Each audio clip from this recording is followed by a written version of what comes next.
Bukan seperti setengah pihak yang sanggup mengatakan apa saja. Ini percuma, itu pun percuma. Hutang pun tak perlu bayar. Hatta menjanjikan syurga semata-mata untuk berkuasa.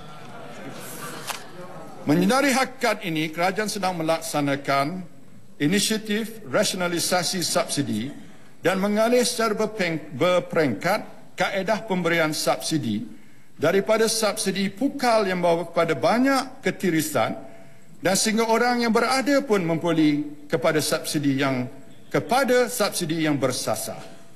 Di bawah prinsip ini, subsidi akan diteruskan tetapi akan diberi hanya pada kelompok yang betul-betul memerlukannya.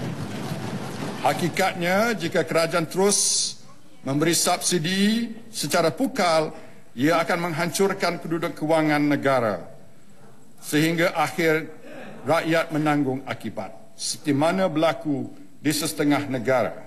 Sebagai sebuah kerajaan yang bertanggungjawab, kita tidak rela perkara tersebut berlaku.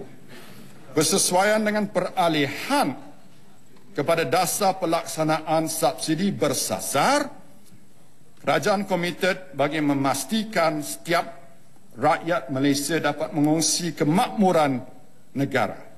Ini hanya akan berlaku sekiranya ekonomi nasional terus tumbuh secara mampan dan kekayaan negara dapat diurus dengan baik. Sukacita saya umumkan pemberian bantuan rakyat satu Malaysia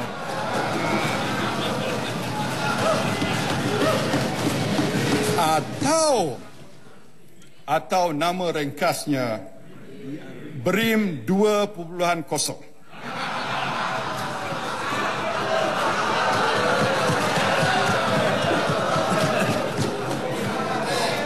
Kriteria penerima tetap sama, iaitu ketua isi rumah yang berpendapatan RM3,000 dan ke bawah.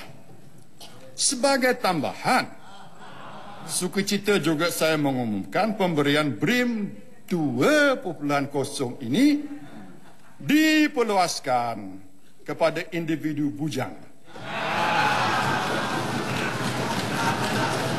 berumur 21 tahun ke atas yang berpendapatan tidak melebihi RM2,000 sebulan. Pemberian bantuan kepada individu bujang ini adalah sebanyak RM250. Hakikatnya, bantuan kepada isi rumah dan individu bujang ini bukanlah satu langkah populis.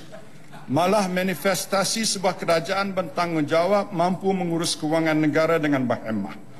Ia memanfaatkan 4.3 juta isi rumah dan 2.7 juta individu bujang melibatkan peruntukan RM3 bilion. Ia akan dibayar mulai awal tahun 2013.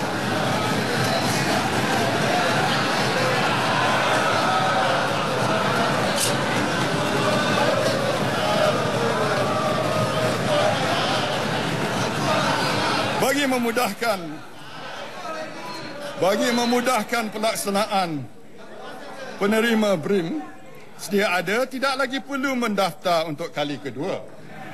Manakala permohonan baru boleh mula mendaftar mulai November 2012 secara talian atau melalui kaunter di Pejabat Pembangunan Negeri, Pejabat Daerah dan Pejabat Lembaga Hasil dalam Negeri seluruh negara.